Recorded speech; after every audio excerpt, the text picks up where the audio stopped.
গাজায় গণহত্যায় অংশ নিয়ে ইতিমধ্যে ৬ শতাধিক জায়নবাদী সেনা নিহত হয়েছে, আহত ৩,০০০-এরও বেশি সেনা। হাজার হাজার ইসরায়েলি নাগরিক মানসিক ব্যাধিতে আক্রান্ত। ইসরায়েলের অর্থনীতি মুখ থুবড়ে পড়েছে, এমনকি আন্তর্জাতিক পরিসরে উপহাসের পাত্র বনে গেছে ইসরায়েল। ইসরায়েলের এই দুরবস্থার পেছনে একমাত্র অবদান নেতানিয়াহু প্রশাসনের।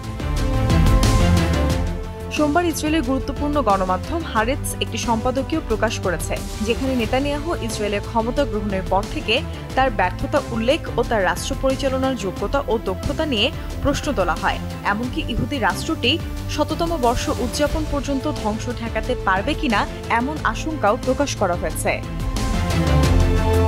হারেটসের প্রকাশিত নিবন্ধে বিশদভাবে উল্লেখ করা হয়, নেতানিয়াহু ৭ বছর আগে প্রতিশ্রুতি দিয়েছিলেন ইসরায়েল রাষ্ট্র প্রতিষ্ঠার শতবর্ষে না পৌঁছানো পর্যন্ত এটি প্রতিরক্ষায় সবকিছু করার। কিন্তু প্রত্যাশিতভাবেই নেতানিয়াহু নিজের প্রতিশ্রুতি ভেঙে ইসরায়েলকে এমনভাবে দুর্বল করে দিয়েছে যে রাষ্ট্রটির অস্তিত্বই প্রবল হুমকির সম্মুখীন। এছাড়াও নিবন্ধে বলা হয়, কাহানাইট ও হেরেদি সরকারের প্রধান হিসেবে নেতানিয়াহু ক্ষমতা ফিরে পাওয়ার পর থেকে তার লক্ষ্য ছিল শাসন ব্যবস্থা ভেঙে দেয়া, বিচার বিভাগীয় সংশোধনগুলোর মাধ্যমে ইসরায়েলকে দুর্বল করা এবং গাজার যুদ্ধকে বহু ফ্রন্ট যুদ্ধ হিসেবে বর্ণনা করা।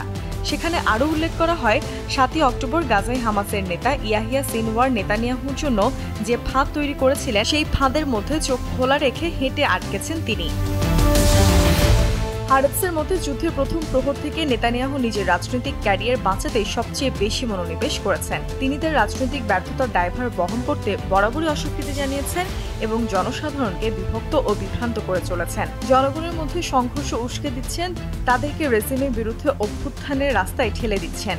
শুধু তাই নয়, ভবিষ্যতে সকলের ভালোর জন্য রাজনৈতিক সমঝোতার পথ প্রত্যাখ্যান করে রাফায় আক্রমণে জোর দিয়ে ইসরায়েলকে মার্কিন যুক্তরাষ্ট্রের সাথে একটি বিপর্যয়কর সংঘর্ষের মুখোমুখি দাঁড় করিয়েছেন। গণমাধ্যমটি আরও নিশ্চিত করেছে যে নেতানিয়াহুর অবহেলার গুরুতর প্রতিক্রিয়া সব ফ্রন্টে স্পষ্ট। ফলে গাজা উপত্যকায় ১৩২ বন্দী রয়ে গেছে এবং ফিলিস্তিনের সাথে লেবাননের সীমান্তে বসতিগুলো শুধু পরিত্যক্তই হয়নি, তাদের ভবিষ্যৎ পুনর্বাসনের বিষয়ে অনিশ্চয়তা। উপরন্তু ইলাদ বন্দরের গুরুত্বপূর্ণ শিপিং রুট বন্ধ করে দেওয়া হয়েছে এবং আন্তর্জাতিক বিমান সংস্থাগুলি বেন গুরিগন বিমানবন্দরের কার্যক্রম বন্ধ করে দিয়েছে।